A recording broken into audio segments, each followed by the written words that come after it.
إن الله ربي وربكم فاعبدوه. بسم الله الرحمن الرحيم. الحمد لله نحمده ونستعينه ونستغفره ونعوذ بالله من شرور أنفسنا ومن سيئات أعمالنا من يهده الله فلا مضل له ومن يضلله فلا هادي له ونشهد أن سيدنا ومولانا محمدا عبده ورسوله. أما بعد فأعوذ بالله من الشيطان الرجيم. بسم الله الرحمن الرحيم. قل إن صلاتي ونسكي ومحياي ومماتي لله رب العالمين. صدق الله العظيم. وقال النبي صلى الله عليه وسلم تركت فيكم أمرين لن تضلوا ما تمسكتم بهما كتاب الله وسنة نبيه أو كما قال عليه الصلاة والسلام. سبھی حضرات درود پاک پڑھ لیجئے. اللہم صلی علی سیدنا مولانا محمد وبارک وسلم. یا رب صلی وسلم دائما ابدا علی حبیبک خیر الخلق کلہم. میرے بھائیوں، بزرگوں اور دوستو، جو میں نے قرآن شریف کی آیت تلاوت کی اس کا ترجمہ یہ ہے. اللہ رب العزت نبی پاک صلی اللہ علیہ وسلم کو خطاب کرتے ہوئے ارشاد فرما رہے ہیں کہ اللہ کے نبی صلی اللہ علیہ وسلم آپ کہہ دیجئے کہ بے شک نماز اور قربانی اور زندگی اور موت سب اسی اللہ کے لیے ہے جو تمام عالم کا، تمام جہانوں کا پالنے والا ہے. اور جو میں نے حدیث پاک تلاوت کی، مشکات شریف کی روایت ہے، نبی پاک صلی اللہ علیہ وسلم نے ارشاد فرمایا کہ میں تمہارے درمیان دو چیزیں چھوڑ کر جا رہا ہوں، ایک اللہ کی کتاب اور دوسرا سنت.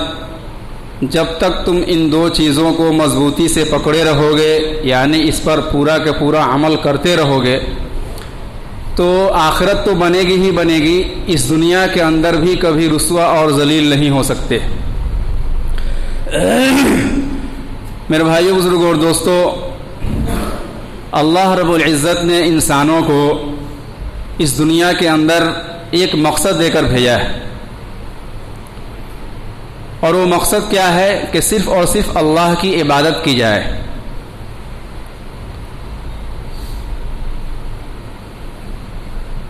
اور اس عبادت کو کرنے کے لیے، سکھلانے اور سمجھانے کے لیے، بتلانے کے لیے اللہ رب العزت نے نبیوں کا سلسلہ شروع کیا.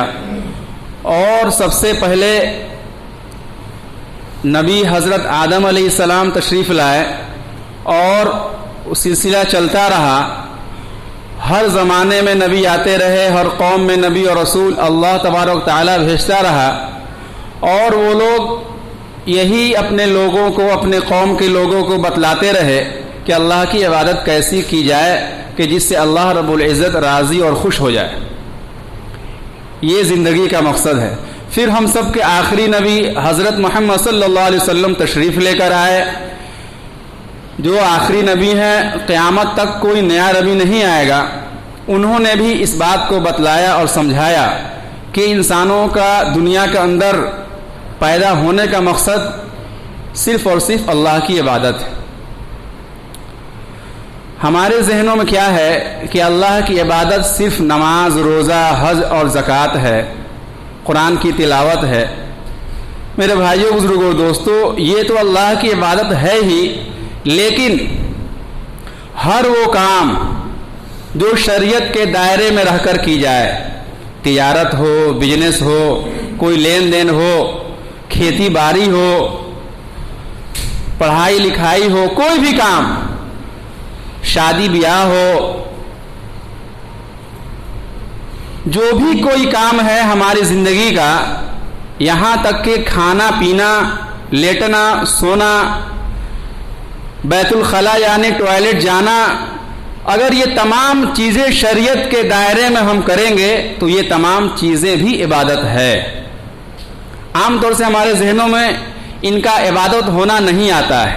ہم سمجھتے ہیں نماز روزہ حج زکوٰۃ تلاوت یہی کر لیے بس یہی عبادت ہے، نہیں، بلکہ زندگی کی جو بھی چیزیں ہیں، زندگی کے اندر جو بھی چیزیں پیش آنے والی ہیں، ان سب کو اگر ہم شریعت کے دائرے میں کر رہے ہیں تو وہ تمام کی تمام عبادت ہے۔ اور اصل میرے بھائیوں بزرگوں اور دوستو یہی زندگی کا مقصد اور زندگی کا خلاصہ ہے کہ اس دنیا کے اندر جب ہم آئے ہیں تو جن جن چیزوں کو اللہ رب العزت نے کرنے کے لیے کہا ہے ان کو کریں، اور جن جن چیزوں کو چھوڑنے کے لیے اللہ اور اس کے رسول صلی اللہ علیہ وسلم نے کہا ہے اس کو چھوڑ دیں۔ یعنی اپنی منمانی زندگی سے منہ موڑ کر رب چاہی زندگی پر آ جائیں، یہی شریعت اسلام کا اور اپنے مذہب کا یہی خلاصہ ہے کہ ہم اللہ کے حکموں پر چلنے والے بن جائیں شریعت کے دائرے میں۔ میرے بھائیوں بزرگوں اور دوستو، جہاں بہت ساری عبادات ہیں، اللہ کے احکامات ہیں، انہی احکامات میں سے ایک اہم عبادت جو ہے قربانی ہے،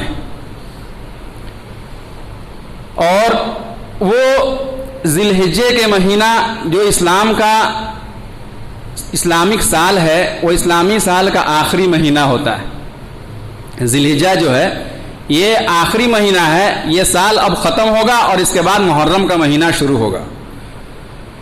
اس پہ بھی میرے بھائیوں بزرگوں اور دوستو بہت ہی افسوس کی بات ہے کہ اکثر مسلمان ان کو یہ بات نہیں معلوم ہوتی ہے کہ ہمارے اسلامک سال کا کون سا آخری مہینہ ہے اور کون سا پہلا مہینہ ہے۔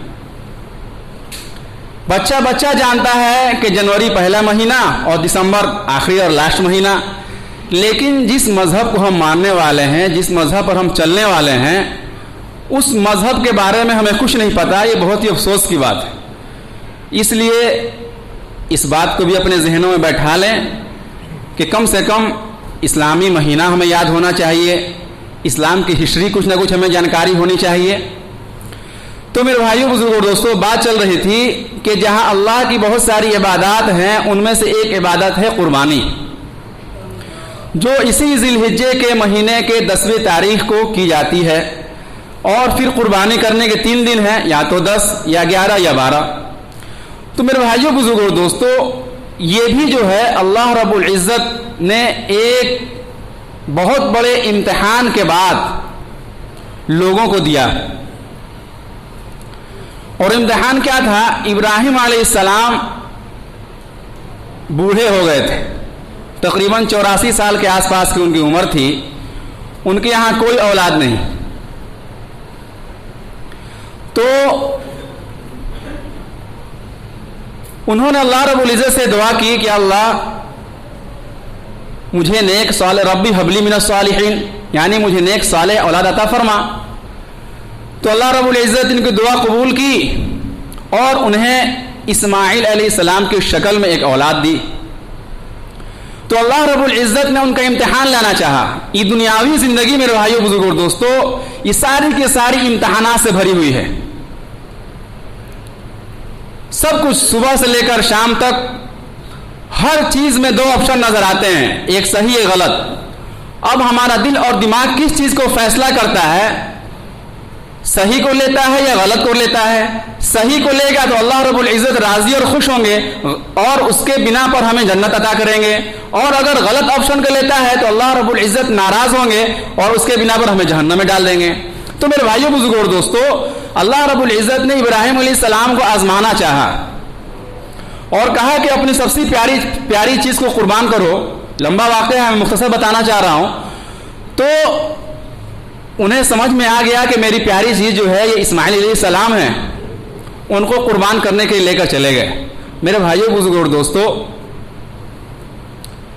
جب وہ قربان کرنے کے لیے لے گئے تو اللہ رب العزت نے بچے کی قربانی کو بچا لیا اور جنت سے ایک مینڈھا بھیجا جس کو ابراہیم علیہ السلام نے قربان کر دیا، اور جبریل علیہ السلام نے کہا کہ اللہ رب العزت نے آپ کو امتحان میں کامیاب کر دیا ہے، آپ امتحان میں کامیاب ہو گئے۔ یہ واقعہ ہم اکثر تمام لوگ جانتے ہیں، لیکن میرے بھائیوں بزرگوں دوستو، اس واقعے سے 2-3 باتیں جو بہت اہم ہیں، جو نصیحت کے طور پر ہمیں ملتی ہیں، ہمارا ذہن اکثر ادھر نہیں جاتا۔ ایک یہ کہ آدمی کتنا ہی پریشان ہو جائے، کتنی ہی مصیبت اس کو گھیر لے، اس کو ظاہری طور پر 84 سال کی عمر میں کسی کو بچہ نہیں ہوتا ہے، وہ بوڑھا ہو جاتا ہے، اس کے جو اندرونی طاقت ہے، قوت ہے، وہ ختم ہو جاتی ہے، 84 سال کی عمر میں کسی کو بچہ نہیں ہوتا ہے، لیکن اللہ جب چاہ دے تو اس عمر میں ہی بچہ دے دیتا ہے۔ تو اس سے 2-3 باتیں جو ہمیں نصیحت کے طور پر ملی، ایک یہ کہ ہمیں کسی حال میں، چاہے ہم موت کے منہ میں بھی پھنس جائیں، ہمیں اللہ کی رحمت سے نا امید نہیں ہونا ہے۔ ابراہیم علیہ السلام 84 سال کی عمر میں پہنچتے ہیں، اللہ سے دعا کرتے ہیں، نا امید نہیں ہوتے ہیں، اللہ رب العزت ان کو ایک نیک صالح اولاد عطا کرتا ہے۔ دوسری بات میرے بھائیوں بزرگوں اور دوستو، جب اللہ کا حکم آ جائے کہ یہ کام تم کو کرنا ہے تو پھر چوں چرا کی کوئی گنجائش نہیں۔ چوں چرا کا مطلب کہ یہ کیسے ہے تو یوں کیوں کر دیں، یہ نہیں کر کے یہ کر دیں تو ہو سکتا ہے، اور یہ نہ ہو تو وہ بھی تو ہو سکتا ہے۔ نہیں، ابراہیم علیہ السلام کو جب کہا گیا کہ اس اپنے پیاری چیز اسماعیل کو قربان کرو، اگر ہم اور آپ ہوتے تو کیا کہتے؟ یا اللہ، ایک تو 84 سال کی عمر آپ نے ایک اولاد دی اور وہ بھی بول رہے جا کے قربان کر دو اس کو، نہیں ہم سے نہیں ہوگا۔ جیسے آج کل ہمارے حالات ہیں، اس بنا پر جیسے ہمارا ایمان ہے، اس بنا پر ہم کیا کہتے ہیں کہ نہیں ہم سے نہیں ہوگا، لیکن قربان جائے ان پاک ہستیوں پر کہ انہوں نے اللہ رب العزت کے حکم کو پورا کرنے کے لیے چوں چرا نہیں کیا، بلکہ جیسے ہی حکم ملا ویسے ہی قدم آگے بڑھا دیا۔ تو میرے بھائیوں بزرگوں اور دوستو، ہمارے اندر بھی وہ جذبہ ہونا چاہیے کہ جب جس حال میں جو بھی اللہ کا حکم ہو، ہم بغیر چوں چرا کیے ہوئے اس چیز کے لیے قدم آگے بڑھا دیں۔ ہمارے زندگی کے موڑ پر، جس موڑ پر جو بھی حالات پیش آئے، اس میں جو بھی اللہ کا حکم ہو، ہم اس پہ قدم پیچھے نہ کریں۔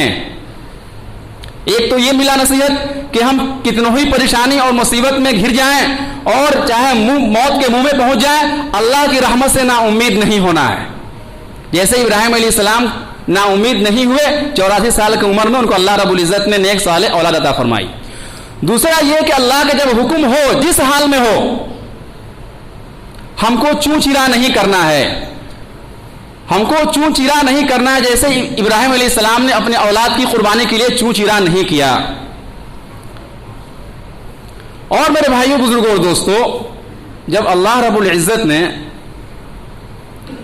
ان کا یہ عمل دیکھا تو اللہ رب العزت کو بہت پسند آیا، جس کے بنا پر رسول اللہ صلی اللہ علیہ وسلم نے اور قرآن کی بہت ساری آیتوں سے یہ بات ثابت ہوئی، اور رسول اللہ صلی اللہ علیہ وسلم نے خود ارشاد فرمایا کہ تم قربانی کرو، یہ تمہاری باپ ابراہیم علیہ السلام کی سنت ہے۔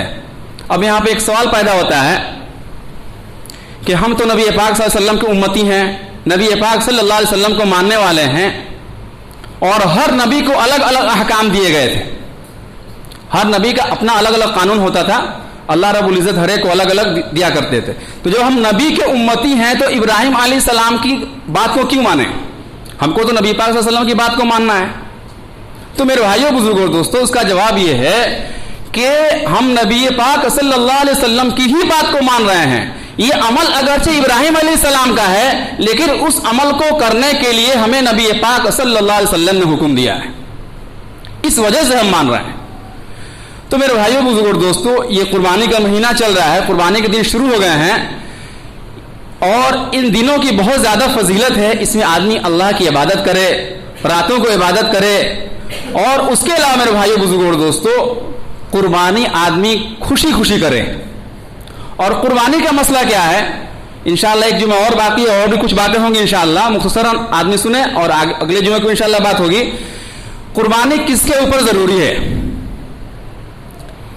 قربانی میرے بھائیوں بزرگوں اور دوستو، شریعت نے جس چیز شخص کو امیر کہا ہے، جس شخص کو مالدار کہا ہے، اس پر قربانی ہے، چاہے وہ مرد ہو یا عورت۔ ہاں، عاقل اور بالغ ہونا چاہیے، پاگل دیوانہ بچہ نہیں ہونا چاہیے۔ جو امیر ہے، مالدار ہے، اس کو شریعت نے قربانی کرنے کے لیے کہا ہے، چاہے وہ مرد ہو یا عورت۔ اب شریعت میں امیر کس کو کہا گیا ہے؟ تو شریعت نے امیر کے لیے 2 نصاب قائم کیے ہیں۔ ایک کہ جس کے پاس 7.5 تولہ سونا یا 52.5 تولہ چاندی ہو، یا اس سونے کے بقدر اس کے پاس تجارت کا مال ہو، یا اس سونے یا چاندی کے بقدر اس کے پاس روپیہ اور پیسہ ہو، اس شخص کے اوپر قربانی واجب ہے۔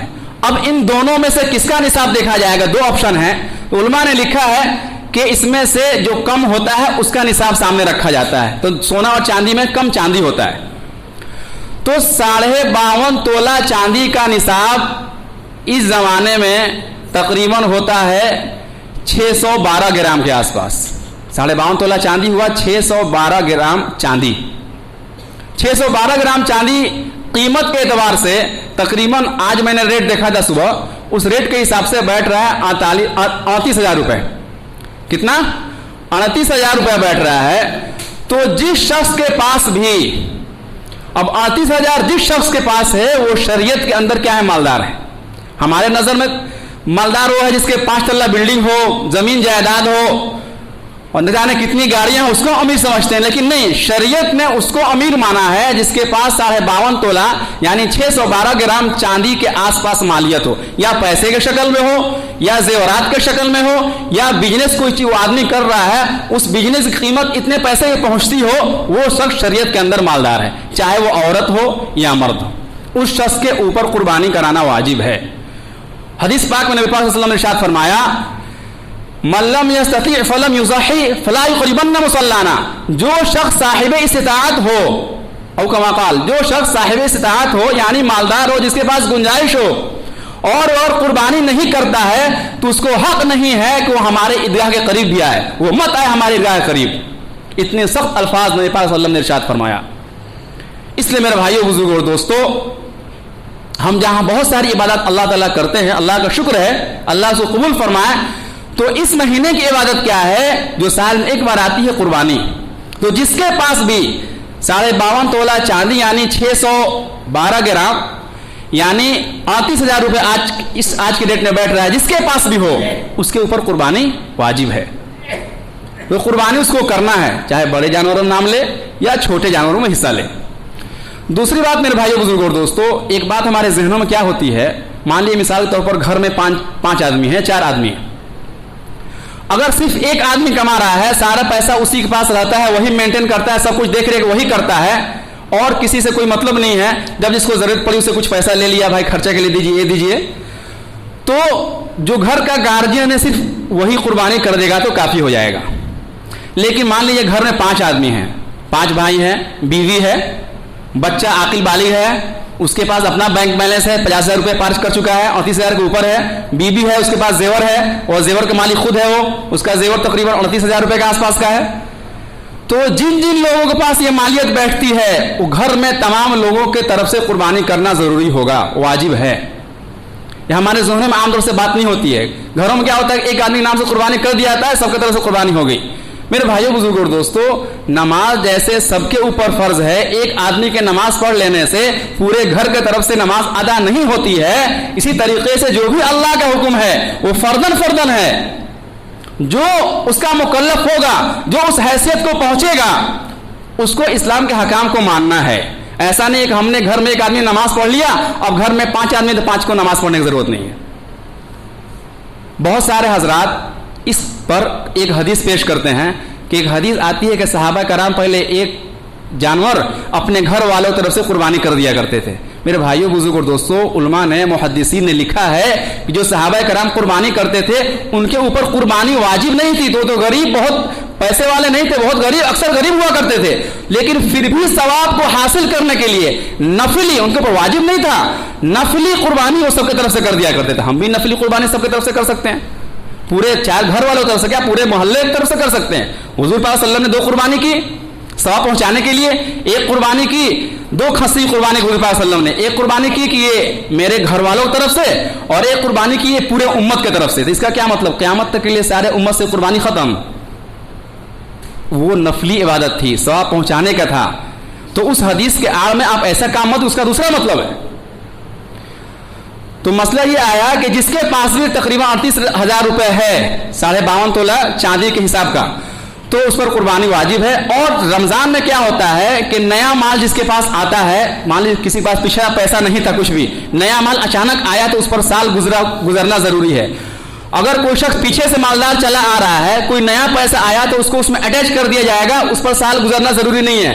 سال اس کے لیے گزارنا ضروری ہوتا ہے کہ جو غریب تھا اس کے پاس پیسہ آ گیا, اس سے پہلے پیسہ تھا ہی نہیں, اب اس مال پر سال گزارا جائے گا تب زکات ہوگا. لیکن قربانی کا مسئلہ کیا ہے, جس شخص کے پاس بھی قربانی کے 3 دنوں کے اندر, قربانی کرنے کے 3 دن ہوتے ہیں 10, 11, 12 یا اس سے پہلے, جس کے پاس بھی اتنا پیسہ آ گیا اس کے اوپر قربانی ضروری ہے, سال گزرنا ضروری نہیں ہے. تو اس سے آسان طریقے پر یہ سمجھ لیجئے کہ جن جن لوگوں نے زکوٰۃ نکالی ہے ان کے اوپر قربانی ہے, وہ قربانی کر دیں, اور جن لوگوں نے زکوٰۃ نہیں نکالی تھی, بائی چانس ان کے پاس پیسہ آ گیا اس مہینے میں یا آئندہ 2-3 دن میں یا قربانی کے 3 دنوں میں پیسہ آ گیا, تو وہ بھی ایک نام اپنے طرف سے قربانی کریں. ایک بات. دوسری بات میرے بھائیو بزرگوں اور دوستو, بہت سارے لوگ کیا کرتے ہیں کہ بولتے ہیں کہ اس سال تو میں نے اپنے نام سے قربانی کیا ہے, پچھلے سال کی قربانی اپنے نام سے کیا تھا, اس سال میں سوچ رہا ہوں کہ اپنے ابا کے نام جو انتقال کر چکے ہیں یا اپنے دادا کے نام جو انتقال کر چکے ہیں ان کے نام سے کرنے کے لیے. میرے بھائیو بزرگوں اور دوستو, جو آدمی زندہ ہیں وہ اسلام کے احکام کے مکلف ہیں, جو مر چکے ہیں اسلام کا احکام ان سے ختم.